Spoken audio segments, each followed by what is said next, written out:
dilakukan karena tidak ada berat untuk melakukan eksekusinya. Ya, nah. Tapi kita boleh lihat teman-teman sekalian. Dari mulai perceraian di tahun 2024 di 1 September, Ruben tiap bulan itu memberikan biaya kepada S senilai Rp242.629.000.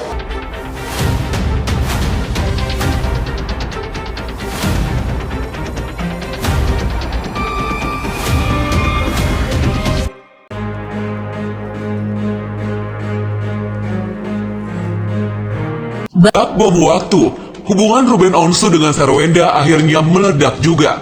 Meski selama ini kedua belah pihak telah mencoba untuk saling menahan diri.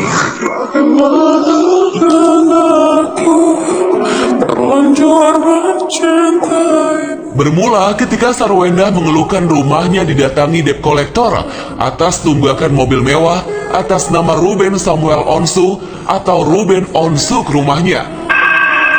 Pihak Ruben menyayangkan sikap Sarwenda yang seharusnya menyampaikan hal itu kepada Ruben langsung, tetapi sebaliknya malah menyampaikan hal itu melalui media dan membuat situasi jadi memanas.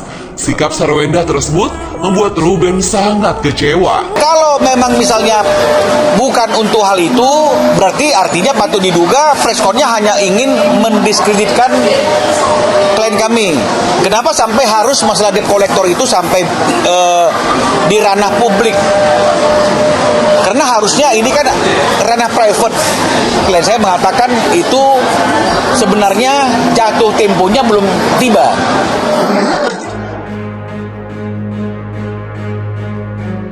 Sarwenda sendiri mengaku tidak tahu apa yang harus dilakukan ketika rumahnya didatangi oleh debt collector. Ia bingung mengapa para penagih tersebut mendatangi rumahnya, padahal dalam tagihan tersebut jelas tertera alamat Ruben berbeda dengan tempat tinggalnya.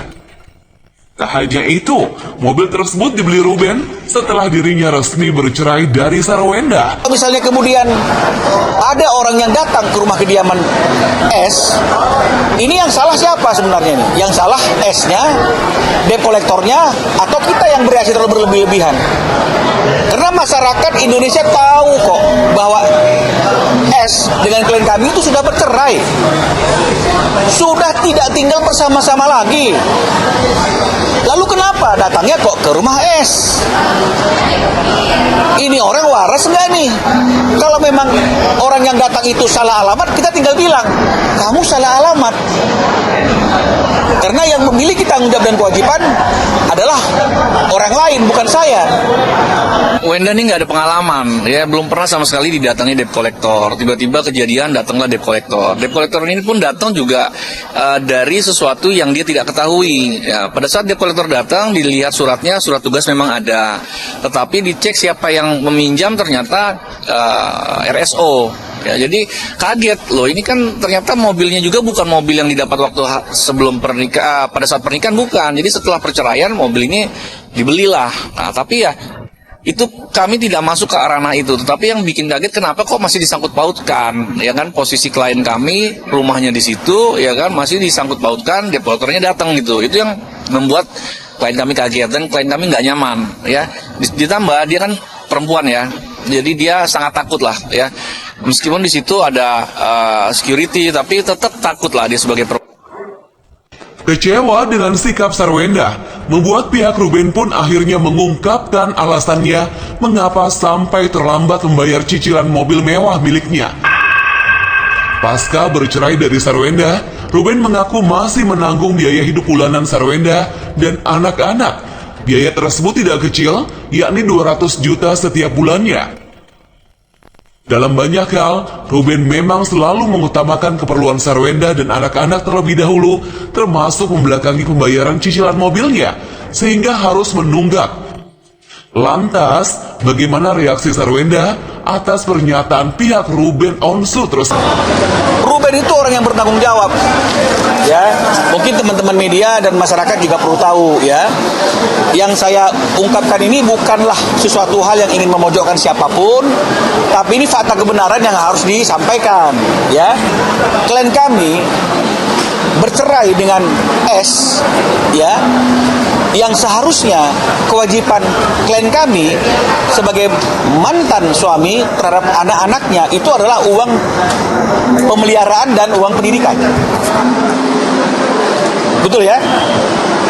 Banyak orang-orang yang ketika diberikan tanggung jawab kecil saja per bulannya untuk biaya pendidikan dan pemeliharaan nggak dilakukan, betul tidak?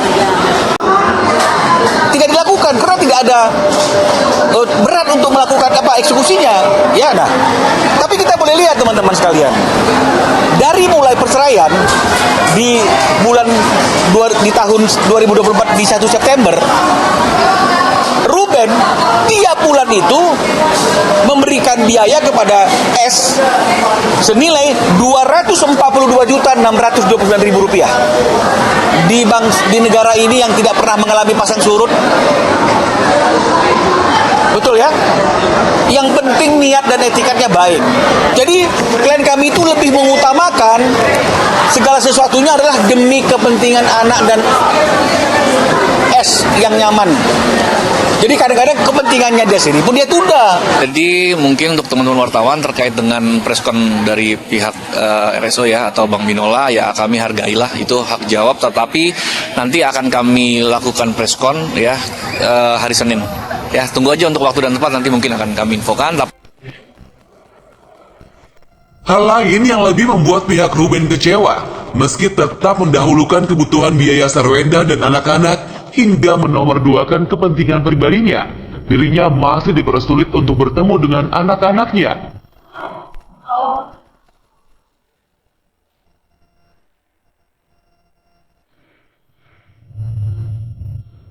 Dua bulan sudah, Ruben tidak bertemu dengan Thalia dan Tania. Jika ada postingan Ruben bersama kedua anaknya di akun media sosialnya, itu merupakan dokumentasi lama. Semua itu dilakukan Ruben karena sangat merindukan kedua putri tersebut. Apakah ini berkaitan dengan Ruben yang selalu menanyakan haknya untuk bertemu dengan anaknya? Ya, karena ada suatu komitmen di mana dalam komitmen itu dikatakan bahwa dalam 1 minggu Ruben memiliki kesempatan 2-3 hari untuk tinggal bersama dengan putrinya. Ini yang sampai hari ini Ruben tidak dapatkan dan masih dia perjuangkan terus, yaitu adalah hak ayah untuk bertemu dengan anaknya dan hak anak untuk bertemu dengan ayahnya. Ini banyak pengalaman-pengalaman Ruben yang dia dihalang-halangi, patut diduga dihalang-halangi untuk bertemu dengan putri-putrinya. Ya, sampai ada satu event kegiatan balet ya, acara, Ruben itu sudah hadir bawa bunga. Tapi kemudian anaknya nggak pernah keluar-keluar dari pintu itu, dibelokkan dari pintu yang lain. Anak-anak ada kegiatan, ada acara, dipertanyakan. Ya, kapan acaranya? Itu adanya. Kapan acaranya? Itu. Maaf Bun, tadi Thalia perform, kok nggak ada info? Udah nih, kan udah dikasih tahu. Kapan kasih tahunya? Nggak pernah dikasih tahu. Diusut-usut rupanya. Kenapa Ruben patut diduga tidak diinformasikan? Ini dia teman-teman. Rupanya pada waktu momen itu dia ingin bersama dengan seseorang. Inilah yang menjadi kesimpulan Ruben pada waktu. Oh, jangan-jangan patut diduga. Pihak Ruben menduga Sarwenda seolah sengaja ingin membangun persepsi ke publik jika dirinya tak mampu membayar cicilan mobil miliknya dan menunjukkan jika dirinya sebagai pihak yang paling tertekan selama ini. Ingin menunjukkan bahwa Ruben sekarang lagi dalam keadaan yang tidak mampu secara ekonomi, sehingga akhirnya ada tunggakan atau ada debt collector yang mencari-cari dia sampai ke rumah kediaman Sarwenda atau S, ya. Jadi ini yang harus dipertegaskan dulu. Kecuali memang ini adalah bentuk dan cara untuk memframing atau ingin patut diduga memojokkan klien kami bahwa dia dalam keadaan hari ini yang tidak mampu ekonomi atau lagi dalam keadaan yang lalai membayar kewajiban. Kalau memang itu tujuannya, meskipun kami percaya itu bukan, ini sangatlah tidak bijak sekali.